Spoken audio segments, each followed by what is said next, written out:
नमस्कार, मैं हूं प्रिया और स्वागत है आपका कृषि न्यूज में। और आज की क्विज कंपटीशन के सवाल के लिए हमारे साथ आखिरी तक बने रहिए। आइए रुक करते हैं अब हेडलाइंस की ओर। दिल्ली के पूसा कैंपस में आयोजित हुआ 2 दिवसीय पीएम किसान सम्मान सम्मेलन। कृषि जागरण ने उड़ीसा रायगढ़ में कृषि उन्नति सम्मेलन 2022 का किया आयोजन। महाराष्ट्र में संकट में केले की खेती करने वाले किसान, बढ़ते रोग से उत्पादन में कमी आने का अनुमान। कर्नाटक में 2000 मवेशियों की मौत, सीएम ने पशुपालकों को मुआवजा देने का किया ऐलान। बिहार में डीजल पर मिल रही भारी सब्सिडी, फिर भी सरकार से क्यों नाराज है किसान। दिवाली पर 5 सीएनजी कारें मिल रही है बेहद किफायती कीमत पर, जल्द करें बुकिंग। अब खबरें विस्तार से। प्रधानमंत्री नरेंद्र मोदी ने आज सोमवार को दिल्ली के पूसा कैंपस में आयोजित 2 दिवसीय पीएम किसान सम्मान सम्मेलन में किसानों को दी कई सौगात। जहां पीएम किसान सम्मान निधि स्कीम की 12वीं किस्त रिलीज की गई। बता दें, इस बार 8 करोड़ किसानों को 16,000 करोड़ रुपए भेजे जा चुके हैं। इसके साथ ही देश में 600 किसान समृद्धि केंद्रों की शुरुआत हुई। मोदी सरकार ने आज सोमवार को कृषि क्षेत्र में बड़े बदलाव करने वाले 2 अहम कार्यों की शुरुआत भी की। इसके अलावा दिल्ली के पूसा कैंपस में आयोजित पीएम किसान सम्मान सम्मेलन 2022 में प्रधानमंत्री नरेंद्र मोदी ने रसायन और उर्वरक मंत्रालय के तहत 600 किसान समृद्धि केंद्रों का उद्घाटन किया और कृषि स्टार्टअप्स को बढ़ावा देने के लिए युवाओं और कृषि वैज्ञानिकों का मार्गदर्शन भी किया। कृषि जागरण ने उड़ीसा रायगढ़ में सबसे बड़े कृषि प्रदर्शनी कृषि उन्नति सम्मेलन 2022 का आयोजन किया, जहां Shri Jagannath Saraka, minister of ST and SC development, minorities and backward classes welfare, government of Orissa और मकरंदा मुडीली, एमएलए रायगढ़ उड़ीसा भी मौजूद रहे। बता दें, ये कार्यक्रम MS Swaminathan school of agriculture, Centurion University के सहयोग से 17 और 18 अक्टूबर यानी आज से school of pharmacy, Centurion University of Technology and Management Raigarh में शुरू हो गया है। इस कार्यक्रम का विषय explore the unexplored affluent agri Orissa रखा गया है। इसका उद्देश्य एनजीओ, किसानों और कृषि कंपनियों को एक साझा मंच प्रदान करना है। ये राज्य के कृषि क्षेत्र के विकास के लिए एक महत्वपूर्ण सम्मेलन है, क्योंकि इससे उड़ीसा राज्य के किसानों का एक साथ विकास किया जा सकेगा। साथ ही इस मेले में किसानों को अपने हाथ से बनी हुई चीजों का भी प्रदर्शन करने का मौका मिल रहा है। महाराष्ट्र में केले उत्पादकों की समस्या कम ही नहीं हो रही है। एक तरफ भारी बारिश से फसलें पानी में डूबी है, तो वहीं दूसरी ओर केले के बागों पर पीएमवी वायरस का खतरा तेजी से बढ़ता ही जा रहा है। जलगांव जिले में इस समय केला उत्पादक संकट में है, क्योंकि बागों में बढ़ रहे इस रोग के कारण सैकड़ों हेक्टेयर में केले की फसल के नष्ट होने की आशंका पैदा हो गई है। किसानों ने बागों से खराब पेड़ उखाड़कर फेंकना शुरू कर दिया है।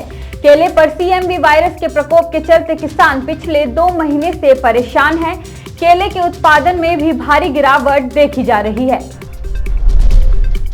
देश में मवेशियों पर लंपी स्किन डिजीज खतरा बढ़ती ही जा रही है। अब तक लंपी वायरस से हजारों मवेशियों की मौत हो चुकी है। अकेले कर्नाटक में लंपी स्किन डिजीज से ग्रसित 2070 जानवरों की मौत हो चुकी है। इसी बीच खबर है कि मुख्यमंत्री बसवराज बोम्मई ने वित्त विभाग को बीमारी से पीड़ित जानवरों के इलाज के लिए तुरंत 13 करोड़ रुपए जारी करने का निर्देश दिया है। मुख्यमंत्री ने यह भी कहा है कि मवेशियों की मौत पर मुआवजा भी दिया जाएगा। बिहार के कई इलाकों में इस बार अच्छी बारिश नहीं हुई। ऐसे में कई जिलों में सिंचाई के लिए पानी का संकट बना हुआ है।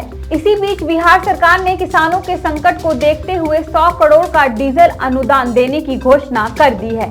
कृषि मंत्री कुमार सरबजीत ने खुद इसकी पुष्टि की है। उन्होंने कहा है कि इस योजना के तहत किसानों को सिंचाई सहित कृषि कार्यों के लिए डीजल खरीदने पर 700 रुपए प्रति एकड़ जमीन के हिसाब से सब्सिडी दी जाएगी। हालांकि बिहार सरकार के इस कदम के बावजूद भी किसान खुश नहीं हैं। वे इसे मात्र एक दिखावा कह रहे हैं। ये दिवाली लोगों के लिए बेहद खास होने वाली है। दरअसल कई बड़ी कंपनियां अपने ग्राहकों के लिए अच्छे ऑफर ला रही है। इन ऑफर्स के बीच कार कंपनियां भी अपने वाहनों को दिवाली ऑफर के साथ बेच रहे हैं। अगर आप भी इस समय कार खरीदने के बारे में विचार कर रहे हैं तो ये खबर आपके लिए मददगार साबित हो सकती है। बता दें कि भारतीय बाजार में कई ऐसी कंपनी है जो लोगों के लिए सस्ती सीएनजी कारों का निर्माण करती है। ये कारें माइलेज में दमदार और लंबे समय तक चलती है।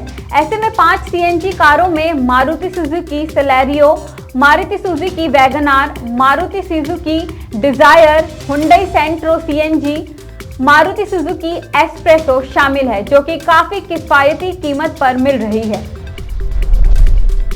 धान सीजन में अवशेषों में आग लगाने वाले किसानों के विरुद्ध कार्रवाई को लेकर कृषि विभाग सतर्क है। रविवार को 4 जगहों पर आग लगाने की जानकारी मिलने के बाद विभाग की टीम पहुंची। प्रति किसान 2500 रुपए जुर्माना लगाते हुए करीब 42,500 रुपए का जुर्माना लगाया गया। विभाग ने गांव ककहेड़ी, खुशहाल माजरा, सेगा व सौथा में आग लगाने पर किसानों के विरुद्ध कार्रवाई की है। जिले भर में अब तक 17 किसानों पर धान के अवशेषों में आग लगाने पर कार्रवाई की जा चुकी है। हालांकि पहले से अब जागरूकता आई है। किसान धान के अवशेषों में आग लगाने की बजाय गांठें बनवा रहे हैं और अवशेषों को मशीनों से खेतों में नष्ट कर रहे हैं।